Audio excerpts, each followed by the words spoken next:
Welcome to On the Fence, Search for Common Ground. Today I'm with Robbie. Hello. Mario. G'day. And I'm the host, Clayton. I'm glad that you guys are joining us. Today we're going to be talking about government, such as in government overreach, government control, and what we're willing to let the government be in possession of. So currently right now what we have is the coronavirus that's going on. The government has been, multiple governments have been doing a lot of different things. South Korea has been implementing, if you guys have seen it all, the drive-through stops that are happening in Goyang, as well as in Daegu and Busan. Other countries are banning travel, such as Russia banning any travel across its borders. The United States currently has just recently done a travel ban against Europe. Except for England. Except for England, yes, of course, except for England. And also U.S. citizens, I believe, are still allowed to come to and fro, but not any European nationals. Yeah. What do you guys think about this that's happening right now? Do you think that it's blown out of proportion, or do you think that these countries are doing the right thing? You want to go first? Who wants to go first? Sure, I'll go first. I think that it is an overreaction. I think that people should be allowed to travel freely but be tested, take those extra precautions, but to block people I think is hurting. All the steps we've made to globalize the world, I think that blocking people in and out of countries is just too far. And yeah, it's hurting the economy. Yeah, but it's hurting the economy to just be allowing people in from other countries as well, because everyone's just going to be full of fear and like, oh, we should just stop it completely. We should just cut them out. And it kind of soothes investors to just say, look, we've stopped all interaction with this nation. Calm down. We're going to handle it in our quarantined off country. And everybody's like, all right, we can work on it together. And I think it actually boosts the economy by assuaging fears of investors. I see. I feel like there are two ways. There are two sides to that coin, because we can sort ourselves out alone. So independently, each country can do its thing. And then when we're confident that it's been and gone, then we can open up our borders again. However, in Australia, can't speak for everywhere, but in Australia that's created a lot of racism, xenophobia towards anyone that looks remotely Asian, for example. Same thing in the U.S. Before they even closed any borders, there's been immense racism against anyone. Yeah, there's the news articles about people covering up their faces or turning away if there was an Asian, doesn't matter what Asian, could have been Chinese, Korean, Japanese, whatever, Southeast Asian even too, but sitting down on the trains or buses with them, people just immediately put the masks on or turn away or move out of the way. People were attacked on the street. Yeah, people, yeah. This dude that was born in Australia, born and raised in Australia, his parents are from Hong Kong, he had the ever-living lights kicked out of him because he looked Asian. And this was on Sydney campus, I think. No, that's disgusting. So as we allow to let people in from these countries, I'm not saying that these people have coronavirus or there's anything wrong with them, but it would reduce tension and calm people to know that, okay, no new people are coming from these countries. Okay, the people that are already here may or may not have it, but at least there aren't any new people coming in, and I feel like it might reduce racism to a degree. Do you think that might give them a confirmation bias though as well, to say, Oh, hey, of course. it's come from this place, so we're blocking them? Of course it Whereas will. if we allow people to travel more freely and then they can see, hey, it's not actually, the cases are not actually going up, then maybe just blaming those people. Is there not already as well. bias to begin with, though? For starters, everyone's just attacking Asians, just assuming they're Chinese, I guess, well, no matter what country they come from, while Italians, who have a higher percentage than basically any Asian country beside Korea and China, you see no articles about racism or prejudice against Italians in these Western countries. Yeah. It's just pity. They're just victims, right? Yeah, I think I think it's because it's easier to at least notice an Asian as compared to an Italian and stuff. So we're just, maybe there's something underneath there, maybe subconscious,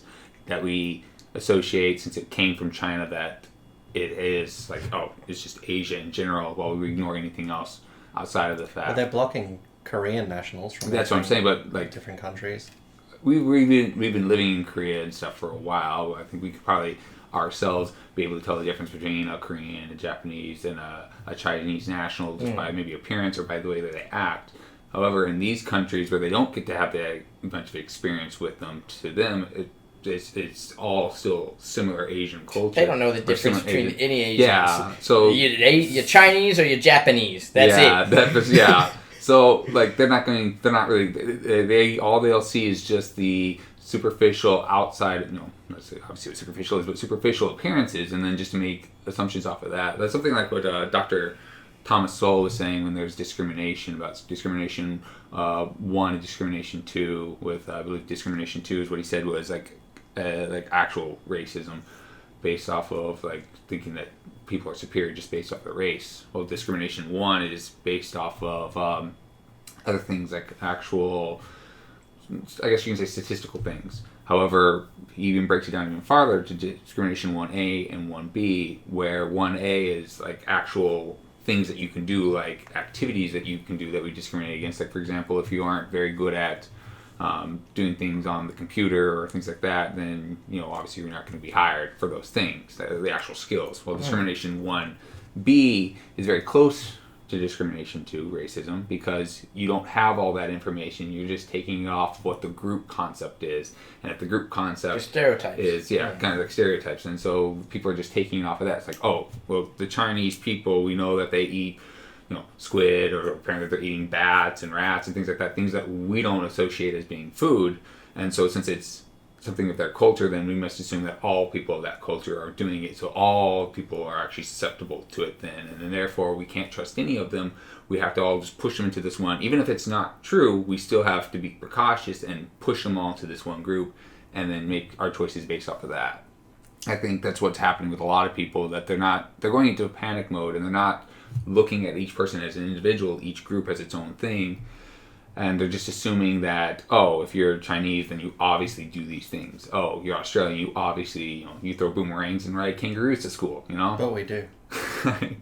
So I think, for me, from what I'm hearing from at least both of you guys, is that you are agreeing, probably, that we should be closing down. I actually feel like we shouldn't be closing borders, but I just wanted to be a devil's advocate here, just kind of point out so, why they may be doing it. Yeah, that's true. Okay, so you both will at least agree that you probably shouldn't be closing borders, but there is at least a reason. It's not just out of racism. It's at least there is a valid reason as to why you would want to close the borders.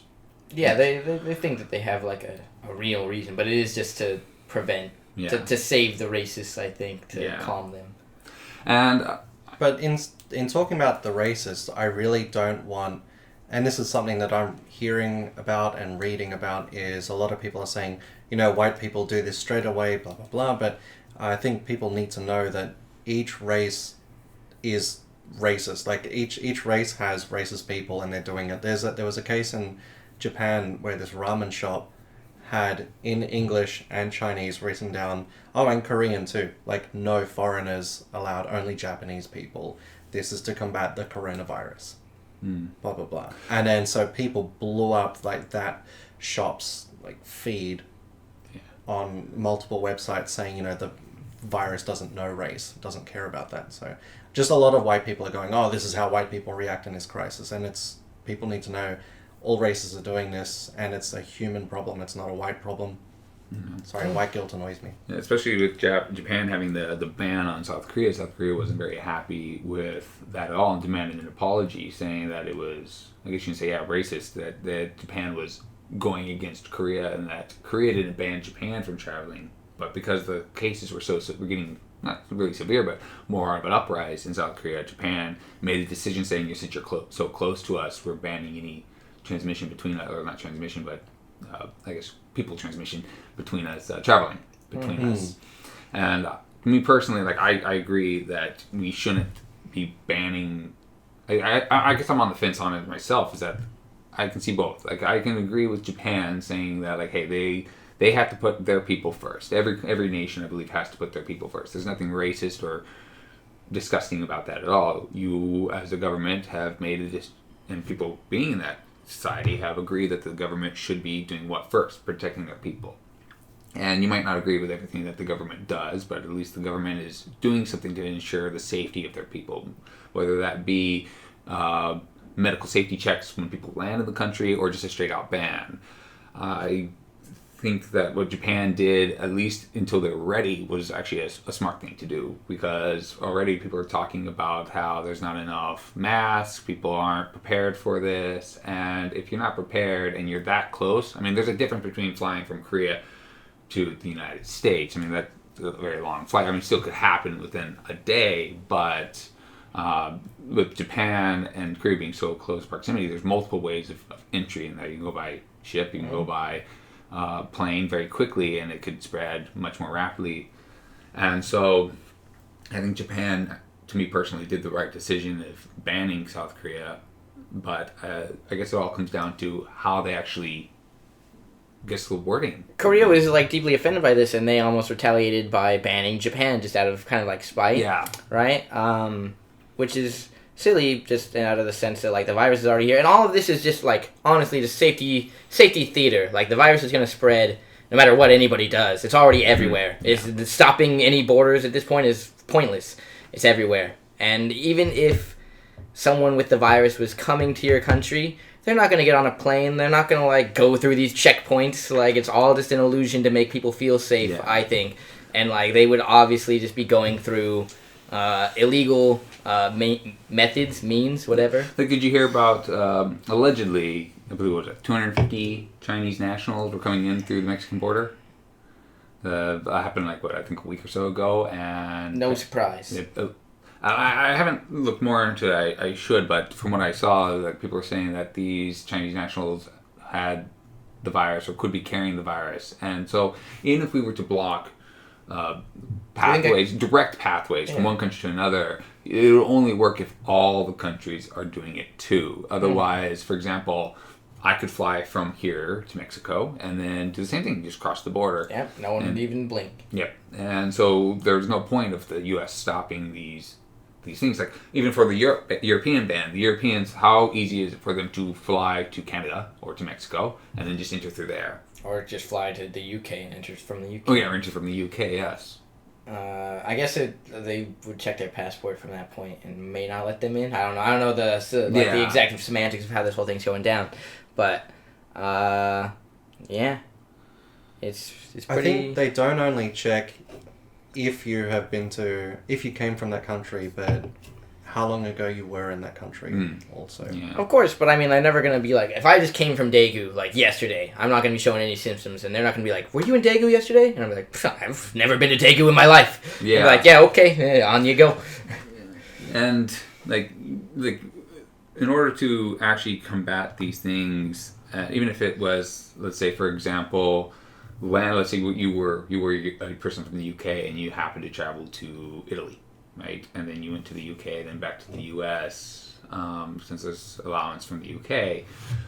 Would the US then ban that individual person? Or I don't know how they're handling it, because if the person's from UK and they're allowing UK people, will they look at saying like, oh, you were in Italy the last few weeks? Like, are they going to be put in quarantine? Are they going to be sent back immediately? I don't think there's enough answers given. So I agree with Robbie. These are things that are just being done to be like, hey, look, we're doing something so that people will calm down rather than panic. Well, if this goes into like NSA like tracking and stuff like that, is there really like an EU version of that that's keeping tabs on like where everyone was at all times and just tracking them to? Yeah, it's not happening. Yeah. I don't think so. Yeah. So we talked about flights, but what about, like, let's say, for example, cruise ships and things like that? So cruise ships are, I guess, not going to be necessarily the same thing, because you can start, let's say, in Los Angeles, travel up to Seattle and up to Alaska and then back down. That's not actually international, I guess, unless you stop in ports in Canada, but you're still going from outside of the country into the country, yet you aren't sure. There are some cases that are happening in the States. Like, should ships be banned? Should cruises be banned in the United States at all? Or do you think that cruises should be allowed, or even like international cruises being allowed at all? So, Genji, do you want to hit anything here? Yeah, so actually, my father just got on a cruise ship after giving me some smack for being in Korea.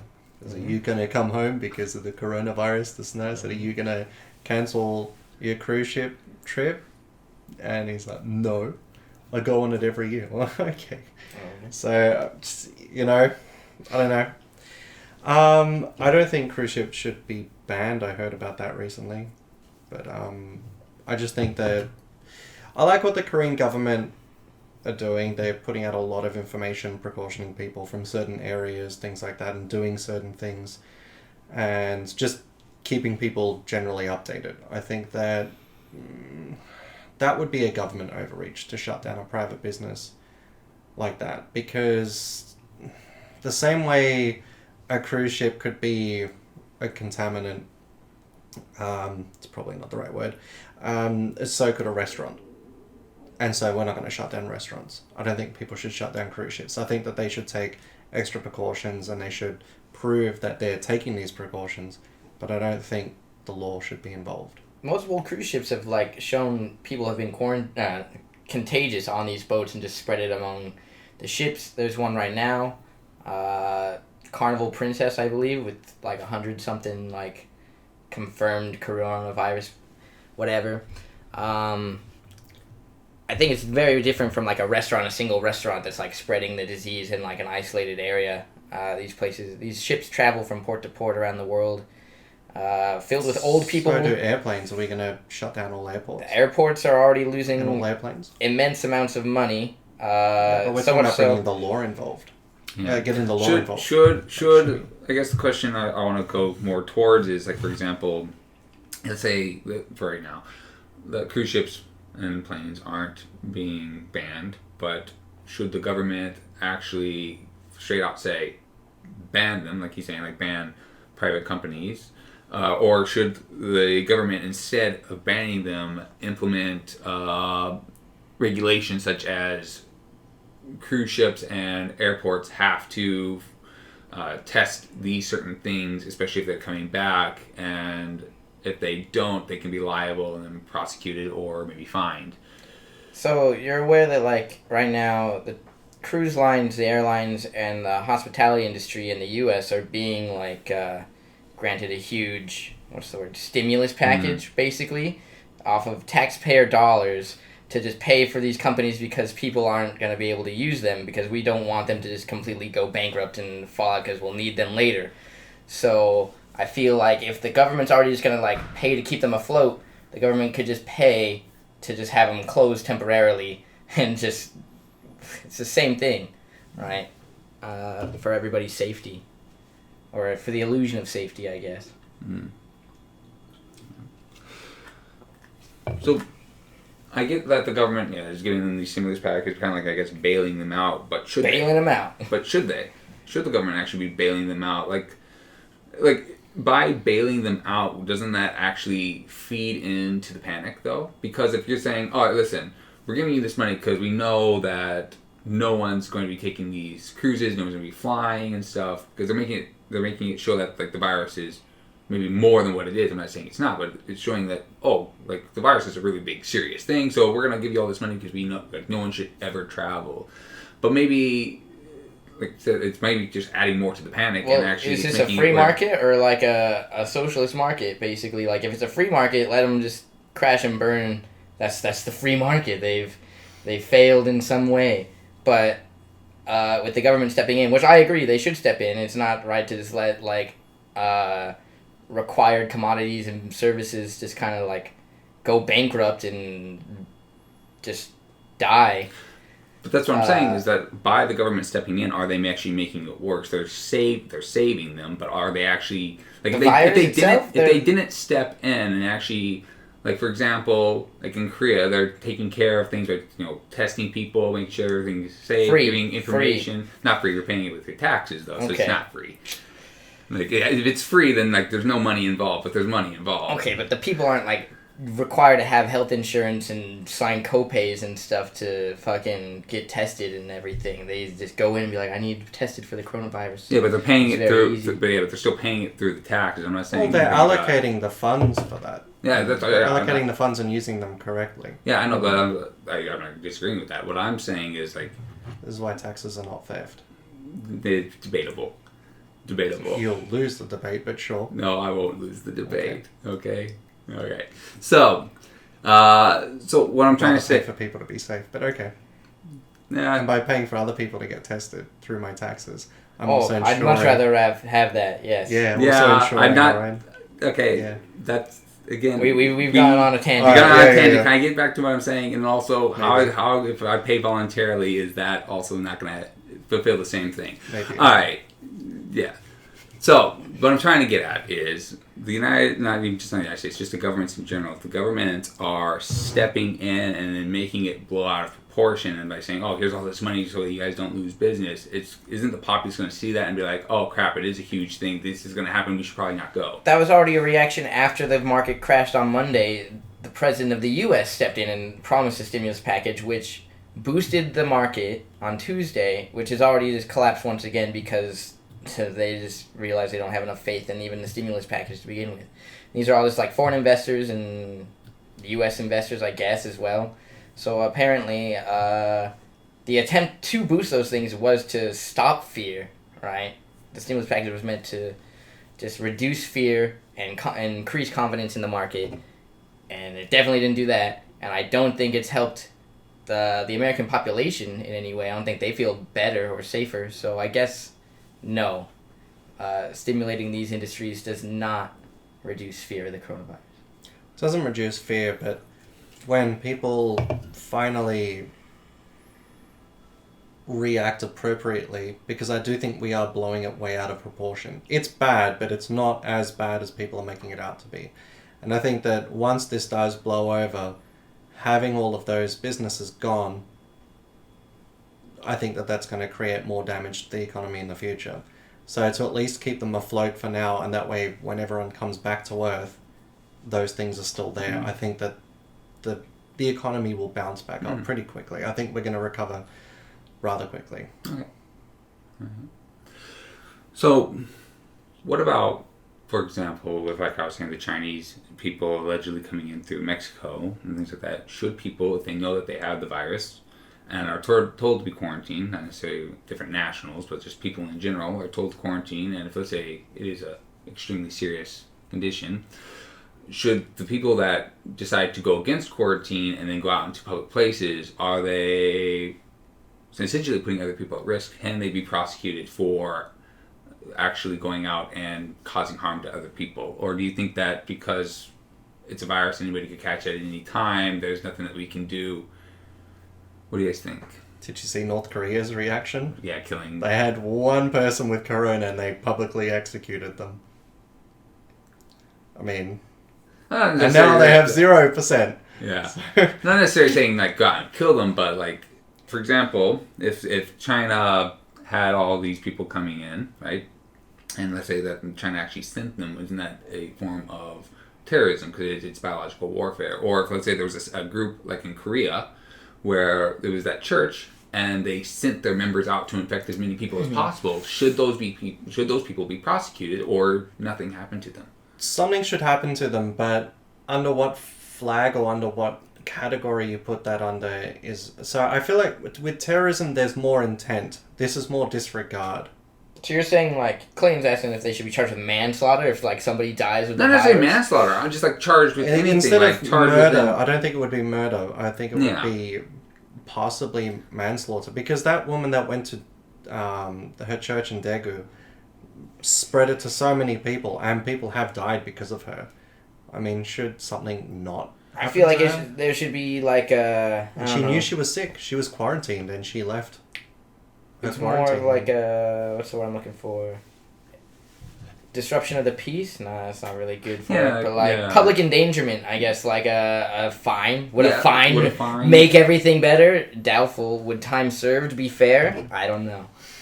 So, because like if the government's supposed to protect the people, right, and they have these quarantines, so far it's just being suggesting that you quarantine, but if they're supposed to protect the people and people are optionally getting out of the quarantine and infecting more people, they're not really doing their job. Should quarantine then, instead of prosecuting people, should quarantine then be a forced mandatory thing where you have to go to these certain hospitals or these certain areas and then be watched until you're better and then released back into the public? Or do you think it should just be how it is now, basically just a suggestion you should quarantine yourself and then you can stay in bed if you want to or go outside and infect more? What do you guys think?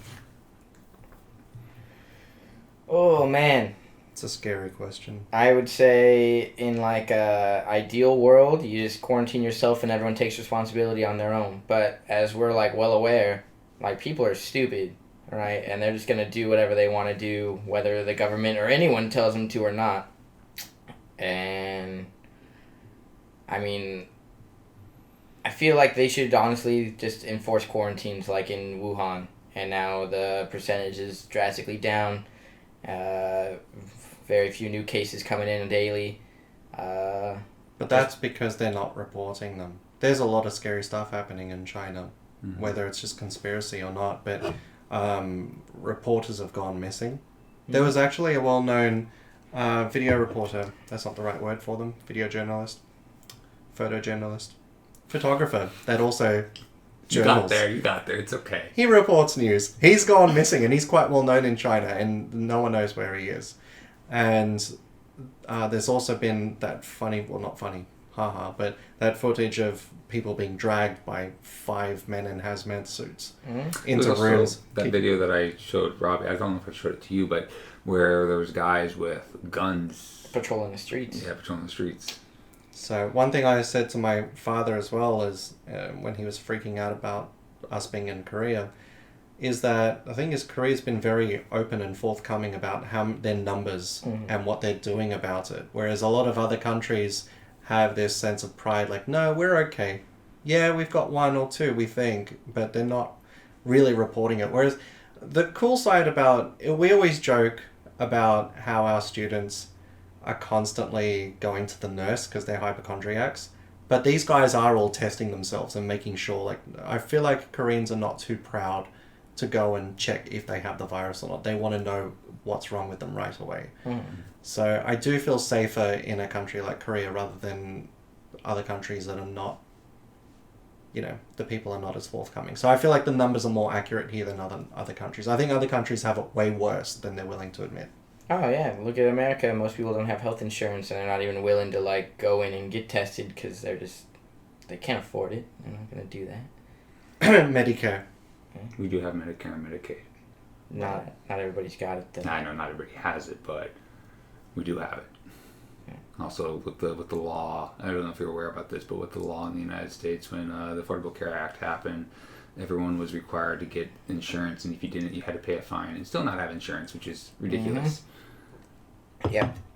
And then premiums went up, and then also types of insurance actually got destroyed because you couldn't have these specific types because it wasn't affordable to other people. So actually the quality of care, the amount of the coverage was now actually less, but you're paying the same price as before.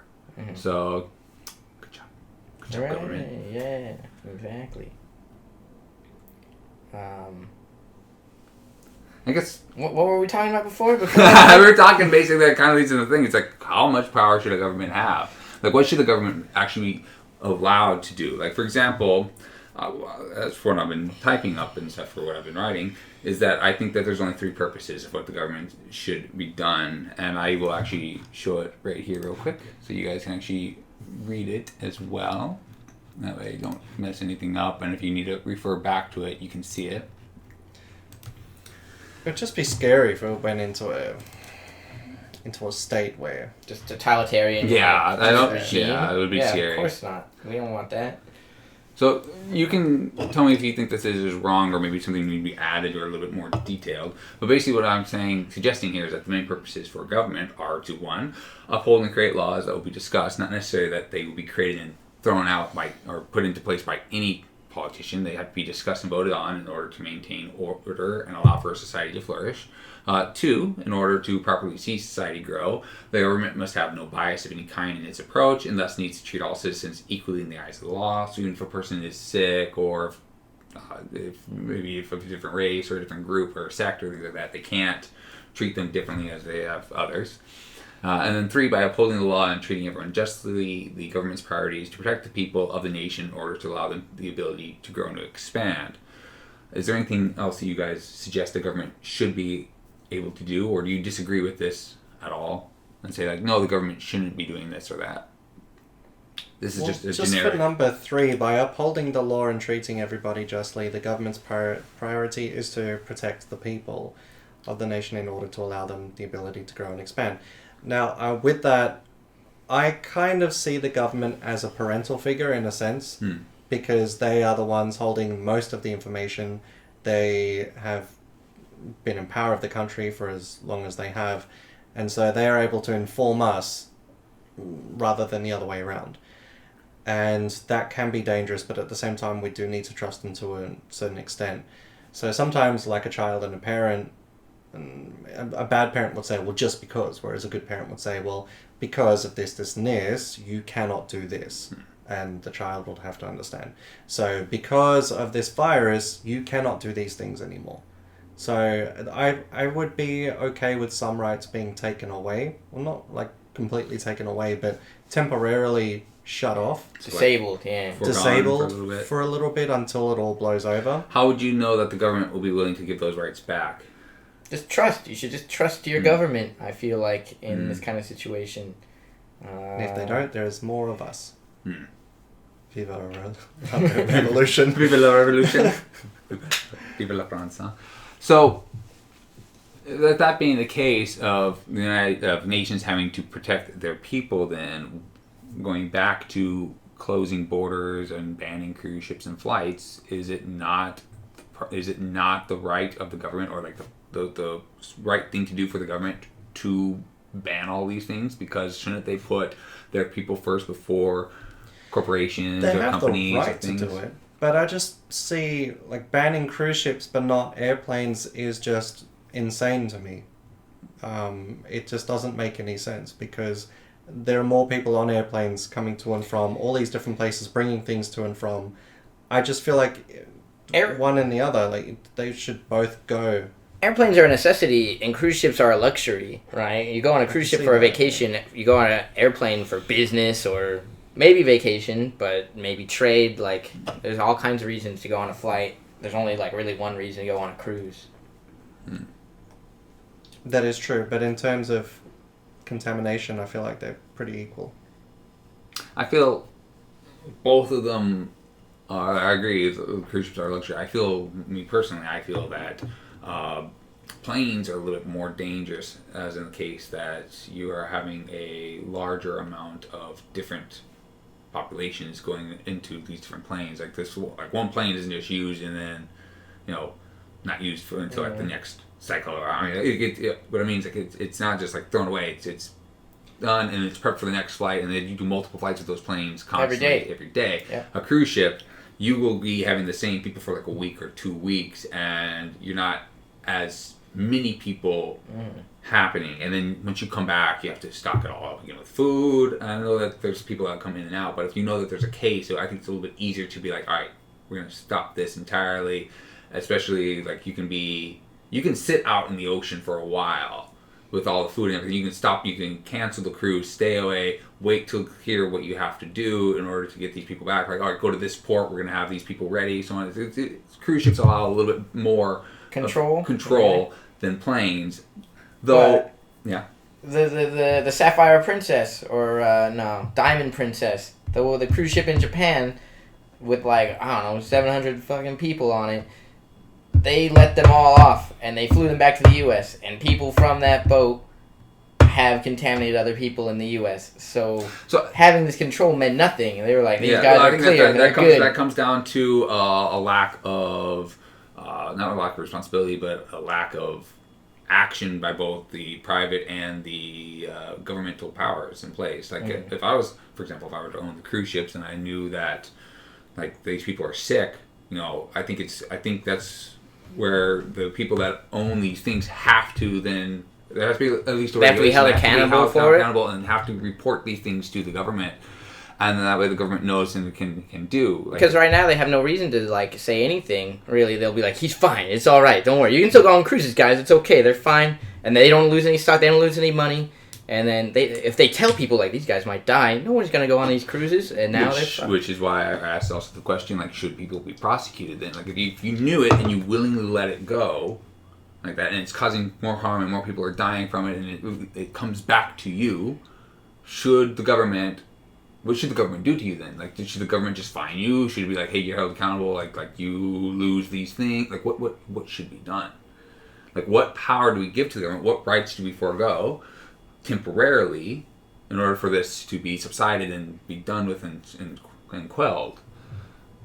Do you want these businesses run by the state, or do you Exactly. want them run by That's the next question. private businesses? Will the government will take complete control and annex them to be part of their system now, or will they be willing to give it back? Like, what happens to that? Like, well, what? Like, I think everybody keeps drawing lines in the sand of some things. Like, this is what I believe. Here's the line in the sand. But if you ever noticed, like, if you were to take a line in the sand, even on this, if I were to draw it with a pencil on my table, a straight line, it looks straight from this view. But then when we get down into the nitty-gritty bits of it, you can see that it wavers this way and that way. Maybe I pushed a little bit harder at one point, it's a little bit deeper, or it goes a little bit jagged. And once we get to like the finite little things, it gets, I think, a little bit more complicated, which is what I'm trying to get at, is like, where do we draw the line, and at what point is it where this is okay in this specific condition, but if it was in another type of condition, then this would not be seen as a good thing. And I don't think people think about that generally. I think they just see it as more of a knee-jerk reaction of like, we got to do this, and that's fine. Like, they don't think anything through fully, and it's hard. I don't expect them to, but at what point, like, I think that's why like governments rise and fall. People do well, people do bad at some things, is because we aren't perfect in order to make these decisions, in order to actually make everything work well. We just draw these lines in the sand and then hope for the best, or we think it's the best, like we made a perfect line. So I don't expect you guys to actually give like a perfect answer for what I'm asking, but I don't have a perfect one, but I have a first step. They should be publicly shamed. Publicly shamed. There you go. Yeah, I think bring on the medieval times. Put them in stocks. Let people throw fruit at them. Yeah. No, but they should definitely, like the lady from Daegu, she should definitely have her face and name put out there so people avoid her for a start. Yeah. You know, people that are actually avoiding quarantine should be publicly displayed. Not their bodies publicly displayed, sorry. Their image displayed. Mm-hmm. Yeah, because if they're doing the wrong thing, they should at least be socially ostracized. I know that sounds harsh, but considering what they're doing, I don't think it's that harsh. So, are you aware about HIPAA laws, like HIPAA? No. HIPAA. So I think, I'm not entirely sure, but I name. think in the United States for the HIPAA laws, I don't think you're allowed to actually give out those informations, I think, because it's private medical information. So should the government then go in and strike down these HIPAA laws that are supposed to protect people in order to protect the majority then? Oh, absolutely. Yeah, well, let's There's put no it like benefit to this. these HIPAA laws. If you have AIDS, or Mhm. at least HIV, and you knowingly infect other people, Mhm. you can be prosecuted. That's exactly what I was Right? Not What's California the anymore. difference? Yeah, because California is should be just annihilated anyway. Wow, okay. Yeah, But Hollywood, though. yeah, but the Californian accent. Anyway, so But in an outbreak. in an outbreak, We got those in Arizona, we'll be okay. I mean, Okay. you can be prosecuted for knowingly spreading HIV/AIDS. We're in the middle of an outbreak. So I think it should be the same thing. If you are just avoiding quarantine and you knowingly have the virus, like this woman who escaped quarantine and went to Daegu. No, she came from Daegu. Well, she came from Daegu, but went to her church Mhm. and spread her disease, her virus. If you knowingly do that, you should be prosecuted.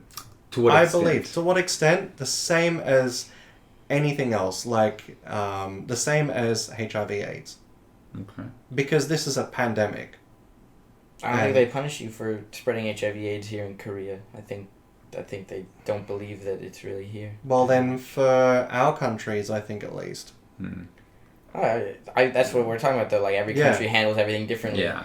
And, like, about your, like, line in the sand, I feel like most people, you can say, like, yeah, there's all these little, like, bumps and, like, grays here and there, but The average guy doesn't care about this nuance. He doesn't Yeah. care. He wants black and white. He's Yeah. like, is this good? Is this bad? Okay, I'm done. Let me go back to my TV or whatever It just goes I'm to doing. knee-jerk reaction. Like, what's the quickest way to solve it? This way, okay, fine, we're doing that without like seeing the long-term effects doesn't of care. these things. Yeah. When Let's nobody pretend has time for that. we're in the States or one of our Western countries, and because Australia does have similar laws to the States in that regard. So if you, like this lady, we're going to keep going to her, but if you are quarantined or told that you have the virus, and you disregard that, and you go out there and you knowingly infect people without giving a damn, I think that you should be prosecuted the same way for HIV/AIDS or other diseases of the type.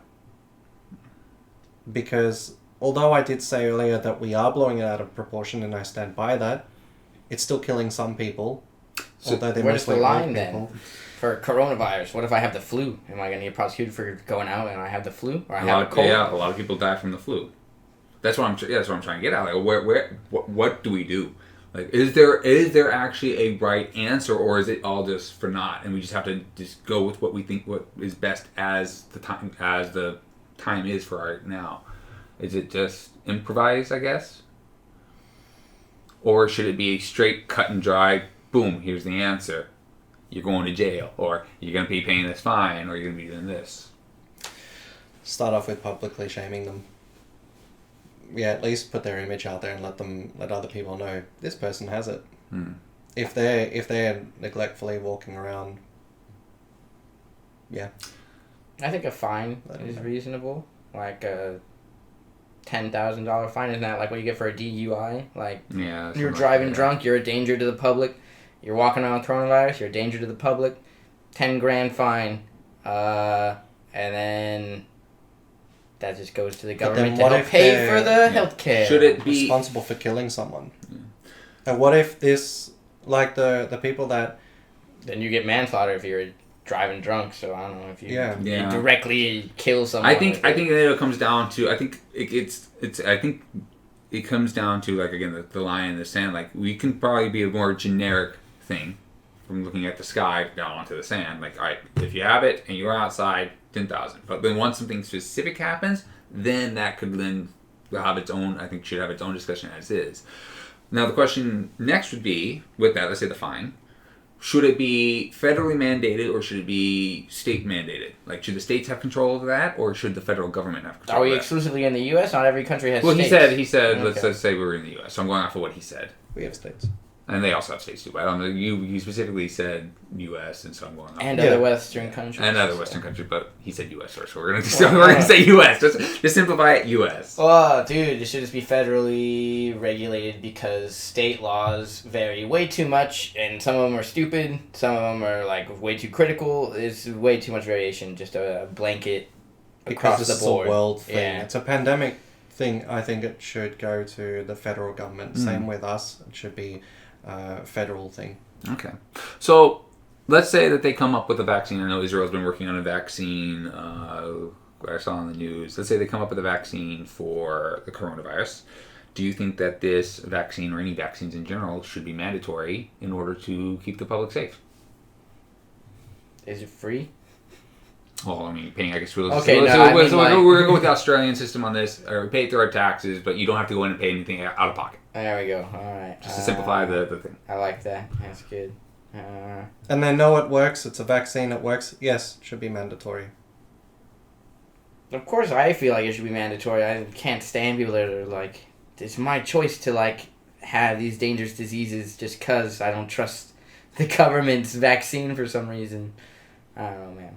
So do you think, okay, so let's say that's the coronavirus vaccine. What about all vaccines? Let's say like MMRs, mumps, measles, rubella. What about like HPV vaccines and things like that? Like, do all vaccines have to be mandatory, or do you think that only ones that cause like national emergencies, like for example MMR, mumps, measles, rubella, and coronavirus and the flu should be mandatory, while like HPV, that's more, I believe, of actionary. Like, I can only get it if I have like sexual intercourse or like bodily fluid exchange with another person. Do you think all vaccines should be mandatory, or do you think that only ones that if I walk outside indirectly will happen to me? What do you think? Like, which one should be mandatory? I think they should all be mandatory. I also feel like they should. I don't know if they should just be like, again, across the board, mandatory or not mandatory. It should be mandatory, but you can opt out if you're willing to like show some pre-existing condition or something like, I can't give vaccines for this because X, Y, and Z.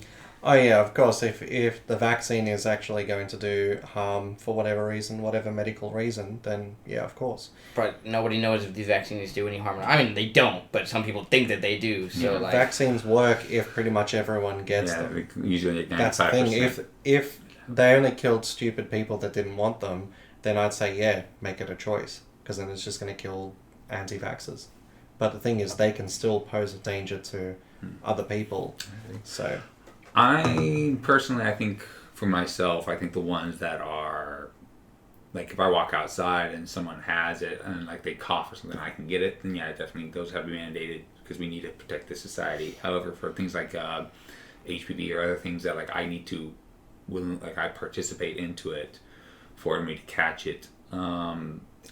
I don't know. I think the ones sometimes you like don't why wouldn't you want it? Like, what's the downside? Like, yeah, sometimes you don't know you're participating, mate. Yeah, it's true. That's what I'm saying. Like, I'm not sure. Like, some people are negligent. I need some people unknowingly research it a little bit more. But at the moment, I would say for those ones, I'm currently on the fence. But for the other ones, I'm definitely for mandatory. But the other ones, I think I need to research a little bit more to see, like, the effectiveness of it, and two, I know that not all vaccines are safe and that they do have side effects. I was just wondering if there is the side effects worth it for that, or if it's better if it should be a choice. I don't know. It depends on the effectiveness of the vaccine. Obviously, if some subpar facility creates something and says, yeah, we think this is a good vaccine, but it has all of these side effects, of course that should not be mandatory. It should be proved to a certain degree that this is the vaccine. Who's the non-partisan because side that's like, this is good. People, if they already don't trust the government on the thing, they aren't going to trust the FDA or the CDC or whatever Australia has for it. So if we do third parties, then it comes down to how reliable are those third parties.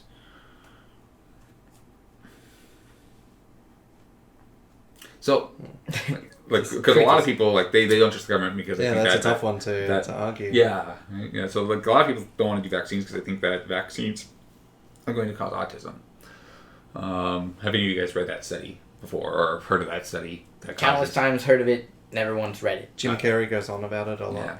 So when I was doing my biomed stuff back in the university, that was a big thing that they talked about. I never personally read the article myself, so I guess take this with a grain of salt. But my professors were talking about it, and they said that the article itself, because it's redacted now, you can't find it unless you go to archive.com or some people who still have it. The article itself wasn't pinpointing vaccines to autism, all vaccines to autism. What it was is that the guy who did the article was trying to pinpoint this one specific vaccine to causing autism, while this other vaccine that he actually owned a part of doesn't cause autism, is actually better. So it was one of the reasons why it got redacted was that it was actually it was a biased thing to promote his own vaccine so he can get more money, and so that's why it was unethical and redacted. But the article itself was never about all vaccines cause autism. It was a specific type of vaccine caused autism, and his study only used 12 people in it. And so it was very cherry-picked also on the data to show it because he wanted to show how his vaccine was better than the other vaccine. But people don't see that. Again, like I said, they do knee-jerk reaction. They just like, oh, this is what I see. This is what I want to see. It causes autism. Okay, all vaccines cause autism. Like, they hear the word vaccine, autism, that's all they need to know. It's like, oh, it's just a foreign thing entering my body? So, if it's all mandatory, right, and there's these people out there that believe in it, and the government says it is mandatory, I highly doubt that it would happen, but what's the likelihood of people revolting or wanting to do a civil war or, causing problems or going in and, how there used to be with abortion clinic, people being bombed for abortion clinics? It's vaccine clinics that are being bombed. What do you think? Vaccines aren't breaking the Bible, so to speak, like abortions are. I don't think they'd be met with such vehement vitriol and violence. Yeah. Like, Jesus Christ, get these damn abortions out, damn vaccines out of here. It's against God's will. But definitely, and it wouldn't cause like a civil war, but there would be like mass grumbling, I guess, and damn government vaccines, and a lot of people just refusing to do it, causing problems, I guess. But it wouldn't cause a civil war like gun laws would. Like, we're taking away the guns. That's a war right there. Yeah, I agree with the war. Yeah, well, that's an interesting point. Okay, so for big pandemic viruses where they 100% have the cure, it's not a profit thing.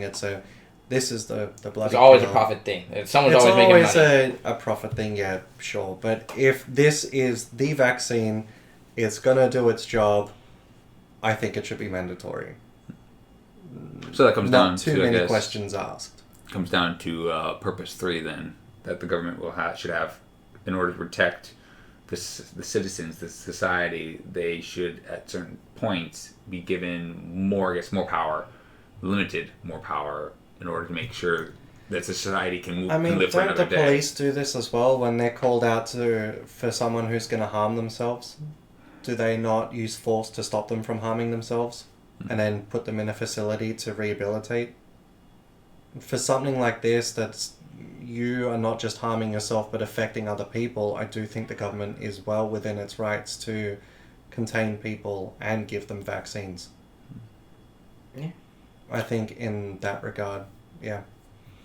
And there was a lady outside of a Red Rooster in Australia. Red Rooster's kind of like it's a chicken joint. Anyway, so she went nuts with a knife, and she was just outside. She was swiping at the air around people, but she wasn't trying to hit anyone. She was actually saying that she was going to turn the knife on herself. Then she went to do it. The cops arrived on the scene, wrestled her down, and put her away. And she's rehabilitated now. So I think of that situation like this.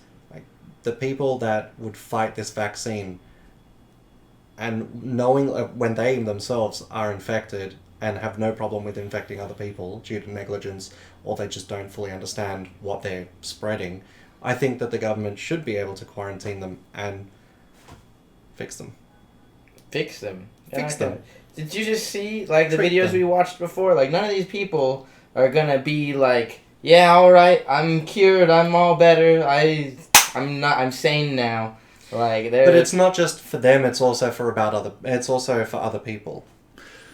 So then at what point then would you say that these people need to be given help then? Like, alright, I get her, she wanted to physically hurt herself, but should those people, like you said in the video, should they also be taken away and detained? Absolutely. If they but they're not harming anybody. They're just exercising their right to free speech. No, but if they've been tested and they're walking around, I think that they should be detained. Okay, Okay. So perhaps the analogy isn't 100% working. So you're saying if they're tested for the virus? If they're tested for the coronavirus, okay, I think that they should be quarantined immediately. That's it. They don't get to leave. The hospital? They run out of room in hospital. We already saw it in China. They had to put a bunch of people in stadiums and stuff. Yeah, like, well, it keeps them out of the public. It keeps them from spreading. We should just do what North Korea does. Just take them out execute back. them? Yeah. Well, how much time do these people have to, like, go home and get their, like, effects, and they don't have their, like, medication? They need their diabetes medication. Work something out. Maybe not right there immediately, but definitely they don't get to live their normal lives until they're free of it. But wouldn't that also like take away? Well, I guess what I'm trying to say is, like, all right, so I'm sick, right? I have a family I need to take care of. Let's say I'm the only breadwinner, right? I'm now being forced into mandatory quarantine and things like that. Like, what's going to happen to my family? Are they also going to be subsidized, like the cruise ships and things like What's that? going to happen to other people's family if you keep going out there and spreading what I'm saying is, well, like, allegedly, like, here in Korea, they're paying you. They're paying your family. If you're in quarantine, your family's getting a stipend. You're getting money until you're clear. It's not happening in America. Yeah. I can't guarantee But that. like, if the stock market crashes, we go into a recession and things are getting harder and harder, like how likely is that stipend going to stay or like be reduced and so on and so forth? Like what point, like at what cost is there? Like there's always pros and cons. We can keep turning the wheel and allowing people to go to work sick, blah blah blah.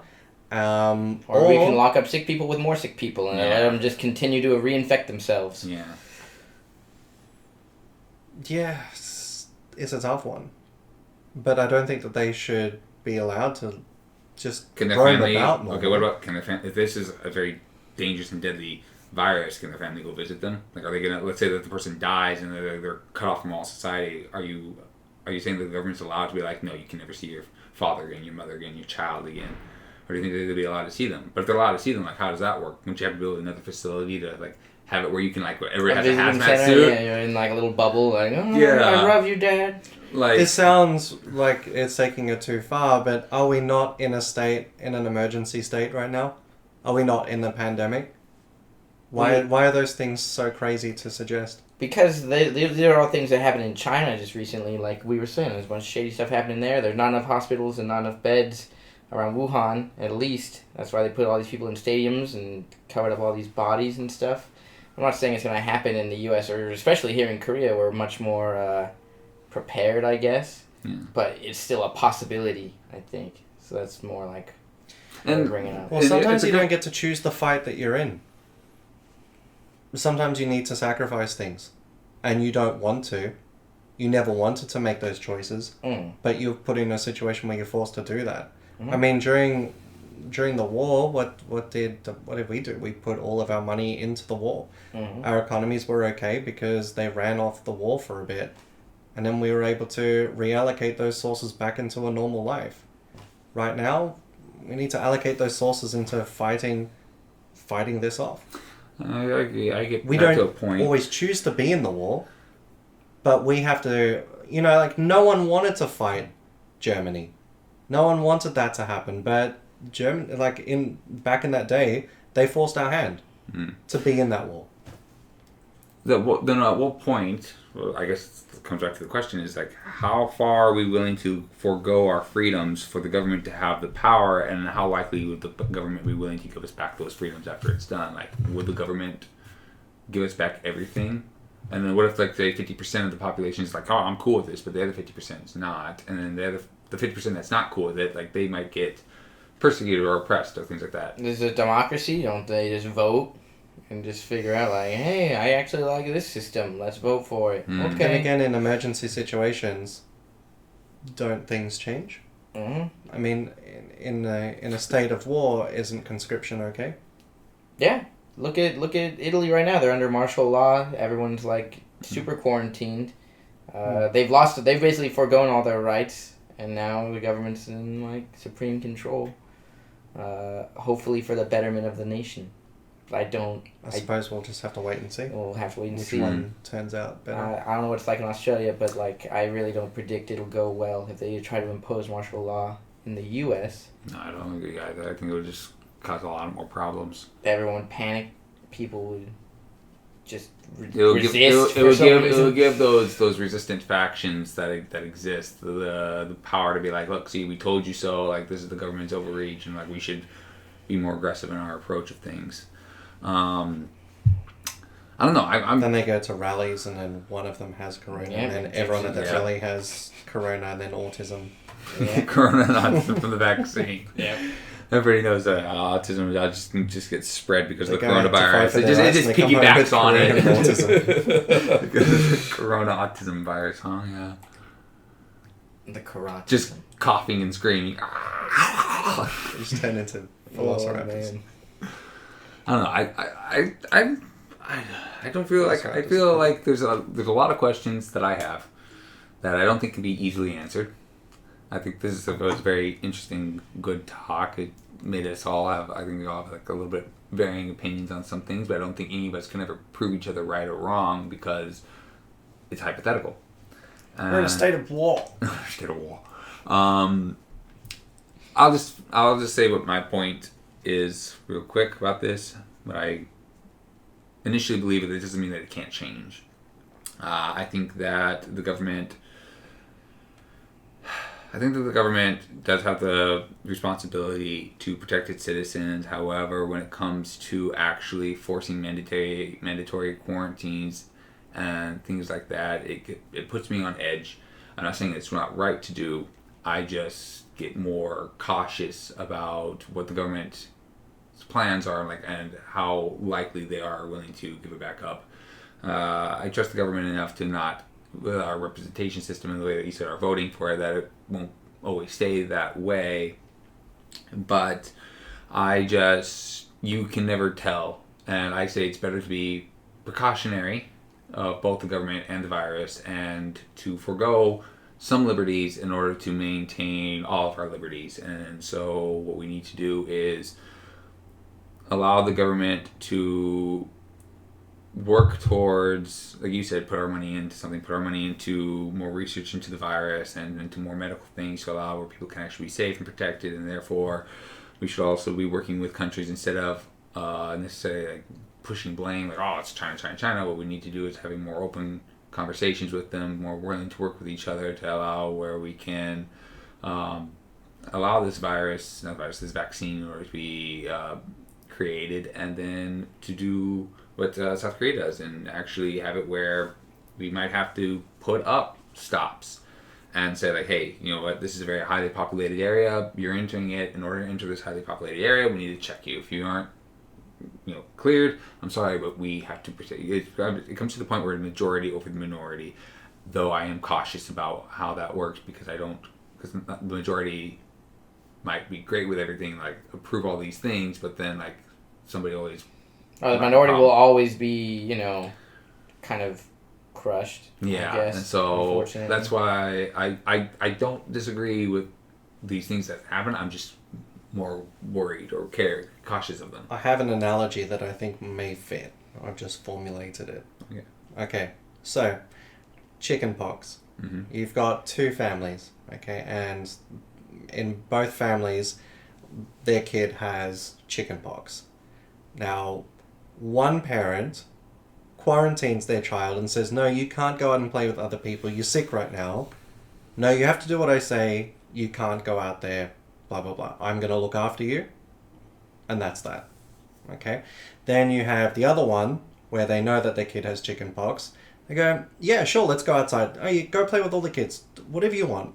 Blah, blah, blah. You can do what you want. Okay, just imagine a redneck family kid, or we call them bogans. Imagine like a bogan child just running around playing handball with their kids, with other kids. What's now, handball? Which handball? That's another podcast altogether. But all the Australians that would be listening are like, yeah. Anyway, so which family or which parent do you respect more? The one that knows, obviously the one that quarantined. Obviously. So that's where I'm coming at this from, is that although that child is losing their right to just freely play around and do what they want, they have to listen and respect their parent that knows about this. They know about... And when you're a child and your parent just says, look, you have to do this, you don't always know the information that your parent knows, and you resent them, but ultimately you're being kept safe. And it's hard to just trust governments like that. But I think in this situation where they have most of the cards and they're looking at this from top down like a strategy game, they know more about what's going on than we do. They know the numbers. They know where this stuff is coming from. And I think to that degree, we need to be the child with chickenpox and stay in our room. Yeah, I agree with Genji. So we found our common ground here. Yeah, I would always trust... Yeah, for analogies. The government, I guess, to do what's best over the common masses. The common masses are fools, I would argue. Not every person or anything, but like when it comes to like the best decisions for the common good, the masses are never going to come to these conclusions. Well, that's actually kind of like one of the things I wrote, is that, like, to me, people are selfish, right? Mm-hmm. They only want what's best for themselves. Now, that's not bad, and that's not good. Well, I kind of think that is good to a sense, but it's not bad all the time. Like, being selfish, people we get trained like, oh, don't be selfish. Being selfish is wrong. Well, I don't agree with that, because what you're doing is that you're actually putting yourself first, and you're taking care of yourself. You're making sure that you do these things, that you're making yourself first. I think that the government should also do the same thing. At this point, selfish. Like we don't. I don't care. Well, not that we don't care, but like listen, like, that's what you guys are all doing. You all have your own plan, but this is what we're doing. And that's why I respected what Japan did. Japan wasn't just like, oh, I wonder what Korea's going to feel about this. Maybe we should talk with them. And no, they're like, nope. Screw you guys. Nope. This is our people. Yeah, we're our people. We got to make sure that our people are safe. We made our people safe. And so I think we have to have a sense of, kind of, you said, yeah, but a sense of selfishness. Like we have to put our people first before other people. That doesn't mean we can't work with each other, but in the end, we have to make decisions that are putting everyone first, but not necessarily, like you said, we can't have the mindless masses choosing for themselves, because then it'll just be all over the place. We need to have one concrete federal system to be like, hey, look, we have representation from everybody around you. We've talked this through. This is our common ground. This is the final say. Everyone's going to do it.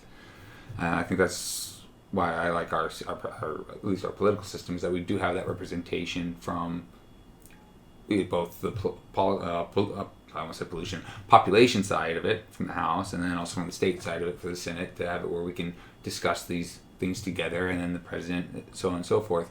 That way it's not a dictatorship. It's not like President Trump's going to be like, this is what it is. I mean, you could still do that with an executive power, but at least it's not just one-sided. Everyone will have at least somebody representing their best interest to also put forward, so that we can have not just the mindless masses being majority rules and just being like, oh, let's burn the sheep and paint their blood over our faces and that'll keep us safe, But they'll allow for everyone, even the minorities' voice to be heard, and then we can all find common ground that way. And just then the federal government, will be able to formulate saying like, this is it. This is what we're going to do. This is what we believe. This is what's going to keep everyone safe. Mm-hmm. And I have to go with that. I trust the brilliant minds of the Anunnaki overlords that secretly the lizard people, yes. Not the Raelians? No.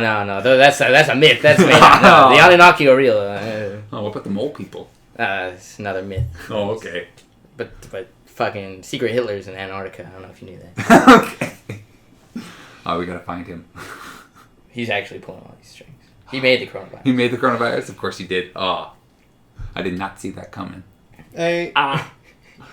Well, some people are saying that the coronavirus was intentionally spread. Oh, I've watched a lot of conspiracy stuff about that. Yeah. I heard that it was going to be a biological weapon that China was going to spread out into the world that happened to get released, or it was a biological weapon from the United States and they put it into China to disrupt the Chinese government. I've heard a lot more of the second one, and like that it's more like, to go back into the economy, like it's all these economists that I watch and are like, this bubble was gonna burst, this debt bubble's been meant to burst for years, and now they've like engineered the coronavirus to topple all these like pandemics, and now when the economy crashes, all these world leaders can be like, it's coronavirus's fault, that's why the economy's failed. It's not our fault, it's not our policies, it's not our like actions. It's out of our hands, but really it was all set up. The recession was coming. This is nuts. That sounds intense. Yeah. Well, I thought this went really well. It's already been going for over an hour. I don't want to keep you guys from what you guys need to do, but I thought this went really well. At least some more questions on my end that I want to have more answers to, and I hope we can do this again. Thanks for having me. Thank you for also having me and making tacos. You're welcome. If you want to take some home, you can. Oh, yeah, sure. Oh, wow. Thanks. Okay. Everyone who's listening, thank you, and have a wonderful day. Bye. Bye.